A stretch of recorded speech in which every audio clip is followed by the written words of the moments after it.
Hello दोस्तों, मैं सुनील राजवाड़े। पिछले वीडियो में मैंने बताया कि कैसे बेनिफिशियरी ऐड करते हैं। अब इस वीडियो में उसी सीरीज को आगे बढ़ाते हुए बताने जा रहा हूं कि कैसे ऑनलाइन एसबीआई के द्वारा फ़ंड ट्रांसफ़र करते हैं। तो चलिए देखते हैं फ़ंड ट्रांसफ़र। इसके लिए आपको पेमेंट्स एंड ट्रांसफ़र ये टैब क्लिक करना पड़ेगा। क्लिक करते ही payments and transfers page open हो जाएगा। अब यहाँ फ़ंड ट्रांसफ़र में दिखाया है within S B I, outside S B I. Within S B I में आप ऑन अकाउंट मतलब एक से ज़्यादा अगर अकाउंट हो तो एक अकाउंट से दूसरे अकाउंट में ट्रांसफ़र कर सकते हैं। अकाउंट ऑफ अदर्स, जो आपने अदर्स अकाउंट ऐड किए हैं, बेनिफिशियरी ऐड किए हैं, उनके अकाउंट में डाल सकते हैं, लेकिन वो एस बी आई का होगा। आउटसाइड एस बी आई मतलब इंटर बैंक ट्रांसफ़र, एक बैंक अकाउंट से दूसरे bank account, other S B I bank. उसके लिए आप यहाँ देखिए इंटर बैंक बेनिफिशियरी और IMPS, ये दो मेथड है जिसके द्वारा इंटर बैंक ट्रांसफ़र कर सकते हैं। तो चलिए सबसे पहले देखते हैं within S B I to SBI other account में ट्रांसफ़र करने का तरीका देखते हैं। पिछले वीडियो में हमने बेनिफिशियरी ऐड किया था, अब वो बेनिफिशियरी हमें दिखाई देगा। ये देखिए हमने मोहन नाम से एक बेनिफिशियरी ऐड किया था पिछले वीडियो में, ये दिखाई दे रहा है। इस तरीके से हम कई बेनिफिशियरी ऐड कर सकते हैं। ये विद इन SBI था, SBI टू SBI अब ट्रांसफ़र कर सकते हैं। SBI टू SBI ट्रांजैक्शन के लिए कोई चार्ज नहीं लगता है। सबसे पहले अपना अकाउंट सिलेक्ट करना है। मेरे पास एक ही SBI का अकाउंट है, इसलिए एक ऑलरेडी सिलेक्टेड है। अब जिसे मुझे सेंड करना है, जैसे मैं इस अकाउंट में सेंड करना चाहता हूँ, तो इसे क्लिक करूँगा। जितना फ़ंड ट्रांसफ़र करना है वो अमाउंट लिखना है। मान लीजिए मुझे 1000 रुपये ट्रांजैक्शन करना है, तो यहाँ 1000 रुपये लिखना है। पर्पस सिलेक्ट करना है। कोई भी ऑप्शन आपको अगर सही नहीं लग रहा है तो आप अदर क्लिक कीजिए और जिस रीजन से सेंड कर रहे हैं उस रीजन को लिखना है, ताकि फ्यूचर में मुझे याद रहे मैंने किस लिए ट्रांजैक्शन किया था। अब नीचे स्क्रॉल करना है, पे नाउ में सिलेक्ट करना है। शेड्यूल भी कर सकते हैं, तो अपने आप उस समय में ये यहाँ शेड्यूल कर सकते हैं कि किस समय चला जाए, तो शेड्यूलर का इस्तेमाल कर सकते हैं। या पे नाउ में इंस्टेंट जाएगा। सबमिट करना है। सबमिट करने के बाद एक समरी आता है, उस समरी में आप वेरीफाई कर सकते हैं। उसके बाद नीचे जाना है या कंफर्म करना है। कंफर्म करते ही अगर आपका हाई सिक्योरिटी मैसेज अलर्ट है तो आपको एक टेक्स्ट बॉक्स दिखाई देगा, उसमें आपको मोबाइल में आया हुआ OTP इंटर करने के बाद ही ट्रांजैक्शन हो पाएगा।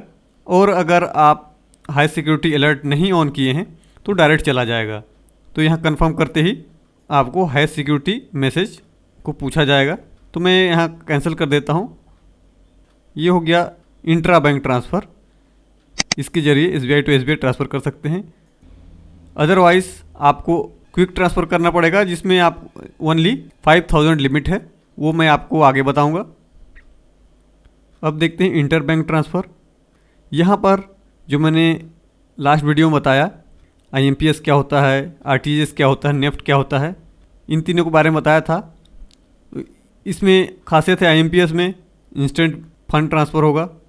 RTGS में भी इंस्टेंट होता है, लेकिन इसमें 2 लाख से नीचे ट्रांसफ़र नहीं कर सकते। IMPS में 1 रुपये से लेकर 2 लाख तक ट्रांसफ़र कर सकते हैं। नेफ्ट में भी 1 रुपये से ऊपर कितना भी ट्रांजैक्शन कर सकते हैं, इसमें कोई भी लिमिट नहीं नेफ्ट में।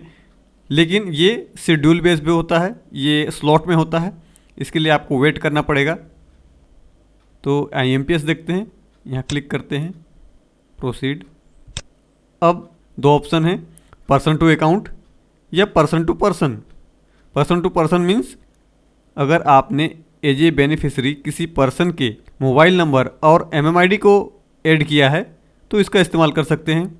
अगर आप जिसे फ़ंड ट्रांसफ़र करना चाहते हैं उसका MMID और मोबाइल नंबर नहीं है तो आप उसका अकाउंट नंबर और IFSC कोड के द्वारा ट्रांसफ़र कर सकते हैं।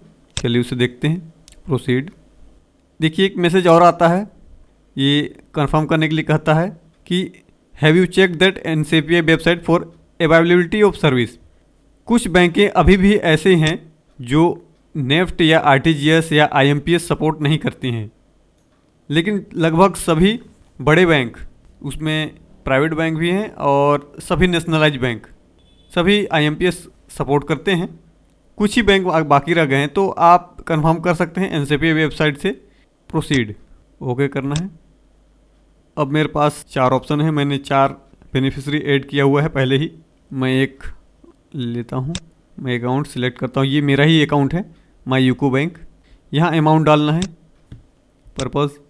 अगर इसमें कोई भी ऑप्शन आपको पसंद नहीं आ रहा तो आप अदर करके अपना ऑन रीजन लिख सकते हैं। मैं लिखता हूँ ट्रायल के लिए कर रहा हूँ, सबमिट। इसके बाद एक कन्फर्मेशन पेज आएगा, इससे आप दोबारा वैलिडेट कर सकते हैं, दोबारा चेक कर सकते हैं कि आप सही अकाउंट नंबर और सही पर्सन को आप भेज रहे हैं। इसके बाद कंफर्म करते ही आपको फिर से हाई सिक्योरिटी अलर्ट आएगा, ये देखिए। और सेम टाइम मोबाइल पे एक मैसेज आ जाएगा, 8 अंक का OTP आ चुका है। अब इसे कंफर्म करना है। कंफर्म करते ही फंड ट्रांसफ़र हो जाएगा। अगर तुरंत OTP नहीं आता है, 1 आध मिनट वेट कर सकते हैं। उसके बाद क्लिक हियर टू रीसेंड कर सकते हैं। दोबारा क्लिक करने पर सेम OTP दोबारा आता है। कंफर्म करते ही फंड ट्रांसफ़र हो जाएगा और ये IMPS है, मतलब इंस्टेंट चला जाएगा। यहाँ से आप IMPS फंड ट्रांसफ़र को इंक्वायरी भी कर सकते हैं, कब से कब तक आप ट्रांसफ़र किए हैं, डेट डाल के इसको चेक कर सकते हैं। फिर से थर्ड पार्टी ट्रांसफ़र में चलते हैं, RTGS देखते हैं, प्रोसीड। खैर मेरे पास 2 लाख का बैलेंस नहीं है। यहाँ अमाउंट में आपको 2 लाख से ज़्यादा रखना है। बाकी पूरा प्रोसीजर सेम है। आपने अगर बेनिफिशियरी ऐड कर लिया है तो कोई दिक्कत नहीं होता है। अगर बेनिफिशियरी ऐड है तो ये ऑलरेडी वेरीफाइड होते हैं, प्रॉब्लम कभी नहीं आता है। बाय चांस प्रॉब्लम आ गया तो सेम टाइम IMPS और RTGS इंस्टेंट रिटर्न हो जाते हैं।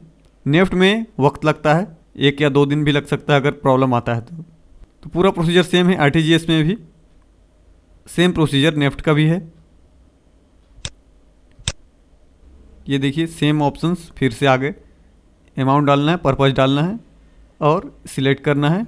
इसके बाद नीचे जाके पे नाउ करना है, पे नाउ, उसके बाद सबमिट। और बाकी प्रोसीजर सेम है। एक बार कन्फर्मेशन पेज आएगा, दूसरा पेज जो आएगा उसमें हाई सिक्योरिटी मैसेज को इंटर करना है। उसके बाद प्रोसेस स्टार्ट हो जाता है और फंड ट्रांसफ़र हो जाएगा। तो इस वीडियो में हमने देखा कि किस तरीके से फ़ंड ट्रांसफ़र करना है। बेनिफिशियरी अगर ऐड है तो फ़ंड ट्रांसफ़र करना बहुत आसान होता है। ऑनलाइन SBI में लॉगिन होना है और पेमेंट ट्रांसफ़र में जाकर आपको थर्ड पार्टी ट्रांसफ़र चूज़ करना है। अगर आपने बेनिफिशियरी ऐड नहीं किया है और कोई ज़रूरी ट्रांजैक्शन करना है, किसी को फ़ंड ट्रांसफ़र करना है, तो 5,000 तक बिना बेनिफिशियरी ऐड किए क्विक ट्रांसफ़र भी किया जा सकता है। चलिए उसे भी देखते हैं, जो कि मैं सोचता हूँ बहुत इम्पॉर्टेंट है। पेमेंट्स एंड ट्रांसफ़र को क्लिक करने के बाद सबसे नीचे आता है क्विक ट्रांसफ़र, ये नया दिखा रहा है, न्यू, इसे क्लिक करना है। अब अपना अकाउंट सिलेक्ट करना है। अगर एक ही अकाउंट आपका बैंक में है तो ये ऑलरेडी सिलेक्टेड रहता है। यहाँ पर बेनिफिशियरी का नाम लिखना है। ये नॉशनल है, ये सिर्फ आपको नाम लिखना है। इसमें स्पेलिंग मिस्टेक भी हो जाता है तो कोई दिक्कत नहीं है। इसमें अकाउंट नंबर लिखना है, ये सबसे इम्पॉर्टेंट है कि अकाउंट नंबर करेक्ट हो और अमाउंट करेक्ट हो।